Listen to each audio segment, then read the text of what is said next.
Écoutez Radio Al-Bayan, la voix de l'islam éternel pour l'éternité. Daoud Traoré est à la technique, à ce microphone, Cyril Kibaro. Nous vous souhaitons, mesdames et messieurs, la bienvenue à tous et à toutes. C'est parti pour 4 heures d'antenne entièrement dédiées à la promotion de l'islam. C'est la ligne éditoriale de la radio Al-Bayan, 25 langues, 70 émissions, la station la plus écoutée en Côte d'Ivoire. Nous avons enregistré le sermon de l'imam Doumbia au quartier municipal. Nous avons également réalisé une collecte. De l'autre côté de la vitre, un technicien se dépêche. Le sermon du vendredi doit être rediffusé et contrôlé. Rien ne passe à l'antenne sans être validé par un comité d'écoute. Le comité d'écoute de Radio Al-Bayan ici à Boaké est composé d'imams, de personnes qui font vraiment l'unanimité auprès de la communauté. Ils font de sorte que les messages que nous allons diffuser, que le contenu de l'émission soit vraiment un contenu qui ne pose pas de problème. Sans extrême. Sans extrême, voilà.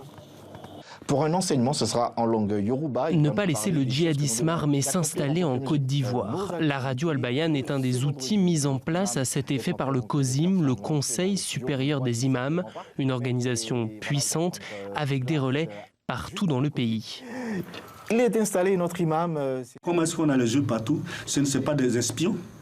On n'a pas d'espions, mais nous avons organisé le COSIM au niveau de Boaké de telle sorte que nous sommes au courant de ce qui se passe dans chaque mosquée.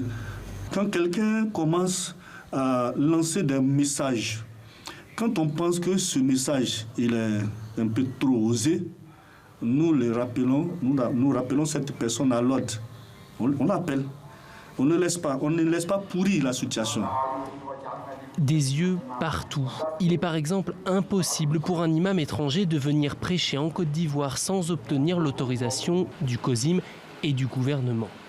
Dans la mosquée du quartier principal, le sermon de l'imam Doumbia porte aujourd'hui sur la colère, surtout celle des jeunes sans emploi, plus sensibles forcément à l'appel de pied de mouvements djihadistes, comme c'est le cas au Mali ou au Burkina Faso.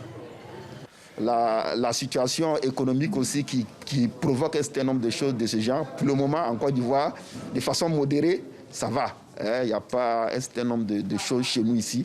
Mais il faut que ça n'est pas seulement les musulmans, les imams qui vont faire le travail. Il faut que l'environnement économique, l'environnement social aussi nous aide dans ce sens. Un message directement adressé aux gouvernants, même si l'État ivoirien n'est pour l'instant pas resté les bras croisés. Contrairement au Mali voisin, ici, pas de financement des mosquées et madrasas par des pays du Golfe. Et pour cause, le gouvernement a intégré les écoles coraniques au système éducatif classique dès 2010. Une alliance gagnant-gagnant, l'État garde un œil sur sa jeunesse. Les écoles obtiennent un financement régulier. C'est dû aux besoins du moment. C'est un besoin national. C'est un enjeu éducatif et social. La Côte d'Ivoire reste pour l'instant relativement protégée, mais pour combien de temps? Les discours extrémistes et leurs prêcheurs attendent en embuscade. Dernier exemple en date lors de la pandémie de Covid-19, où des prédicateurs radicaux se sont opposés à la fermeture des lieux de culte et au port du masque.